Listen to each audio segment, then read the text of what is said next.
Operation सिंदूर के बाद भारत और पाकिस्तान के बीच तनाव चरम पर था। इस दौरान तुर्की पाकिस्तान के साथ खड़ा था और पाकिस्तान को अपने ड्रोन सप्लाई कर रहा था। पाकिस्तान ने तुर्की के ड्रोन से भारत पर हमला किया था, जिसे भारतीय डिफेंस सिस्टम ने नाकाम कर दिया था, जिससे देश के अंदर कोई नुकसान नहीं हुआ। लेकिन इस युद्ध के बाद तुर्की का पाकिस्तान को समर्थन करना महंगा पड़ गया।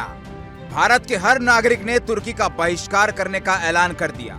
यहाँ तक कि व्यापारियों ने भी तुर्की के सेब सहित कई उत्पादों के बहिष्कार की घोषणा कर दी। तुर्की को भारत से भारी विरोध का सामना करना पड़ा और अलग अलग सोशल मीडिया प्लेटफॉर्म पर तुर्की का बहिष्कार ट्रेंड करने लगा। इसी कड़ी में भारत सरकार ने तुर्की के राष्ट्रपति के दामाद की कंपनी पर ताला लगा दिया है। भारत सरकार ने तुर्की की कंपनी सेलेबी एविएशन की सुरक्षा मंजूरी रद्द कर दी है, जो भारत के 9 एयरपोर्ट पर काम करती थी। इसका मतलब है कि कंपनी अब देश में काम नहीं कर सकेगी। भारत सरकार के इस फैसले से सेलेबी एविएशन को एक ही दिन में $200 मिलियन करीब 1700 करोड़ रुपए का नुकसान हुआ है। 16 मई को इस्तांबुल स्टॉक एक्सचेंज में कंपनी के शेयर में 20% की गिरावट आई और ये 222 अंक गिरकर 2002 लीरा पर आ गया। इस गिरावट से कंपनी का